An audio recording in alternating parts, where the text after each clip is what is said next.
27, 28, 29 এই তিন সবচেয়ে বেশি যাত্রী সমাগম হতে পারে বলে আমার মনে হচ্ছে।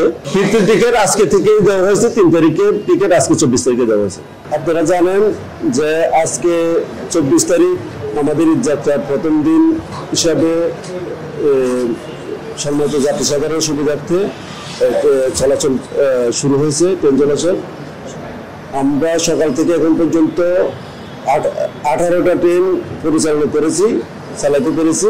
আজকে 43টা আন্তনগর ট্রেন, 25টা mail express commuter train Dhaka station থেকে ছেড়ে যাবে। সে এখন পর্যন্ত 18টা আন্তনগর ট্রেন ছেড়ে গেছে। স্টেশনে আপনারা দেখছেন যে আমরা বিভিন্ন স্তরে স্তরে চেকিং ব্যবস্থা রেখেছি, যাতে বিনা টিকিটই বা অনধিকৃত ব্যক্তিরা যাতে ট্রেন চলাচল করতে না পারে,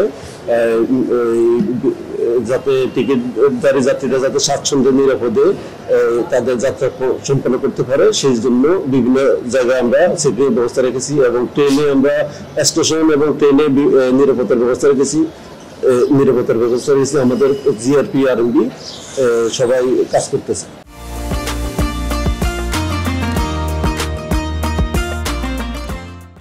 বুড়িমারি এক্সপ্রেস ট্রেনটা ইঞ্জিন স্বল্পতার কারণে, ইঞ্জিনের কারণে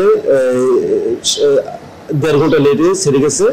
এখন সেটা কানেক্টিং ইঞ্জিন ছিল, ওই যে ট্রেনটা আসছে সেটা আসি আবার বুড়িমারি থেকে ট্রেনটা আসার পরে সেই ইঞ্জিনটা দিয়ে কাজ করে চলে গেছে, যার জন্য 1.5 ঘন্টা লেটে গেছে। আপনারা জানেন 18টা ট্রেন পরিচালনা করার ক্ষেত্রে সবগুলো ট্রেনই সঠিক সময় ছেড়ে গেছে। 2টা ট্রেন মাত্র লেট গেছে, একটা ইঞ্জিন স্বল্পতা বা কানেক্টিং এর জন্য গেছে, লেট গেছে। তো সেক্ষেত্রে আমি মনে করি যে যাত্রী সাধারণ খুব বেশি একটা সমস্যা হয়েছে, বিলম্বনের শিকার হয়নি। আমরা সবসময় সঠিক সময় পরিচালনার চেষ্টা করি। কোন রকমের যান্ত্রিক সমস্যা না হলে সাধারণত ট্রেন বিলম্ব হয় না। সেটা হলো যদি আমরা পূর্ব থেকে বিলম্বের আশঙ্কা করি বা কোনো সমস্যার কারণে বিলম্ব হচ্ছে জানি, সেক্ষেত্রে আমরা মেসেজের মাধ্যমে যাত্রী সাধারণকে অবহিত করি। আর উপস্থিত বা হঠাৎ করে যদি কোনো যান্ত্রিক গোলযোগের কারণে বিলম্ব হয়, সেটা তো তখন আর সুযোগ হয় না। আমাদের হিসাবে আজকে মেল এক্সপ্রেস এবং আন্তনগর সহ সবকিছু মিলাই 50-55,000 মতো যাত্রী ঢাকা ছেড়ে যাবে। 27, 29 এই তিন সবচেয়ে বেশি যাত্রী সমাগম হতে পারে বলে আমার মনে হচ্ছে। জিআরপি এবং আরএনবি সেটা আমাদের রেলের কার্যক্রমের সাথে সরাসরি জড়িত।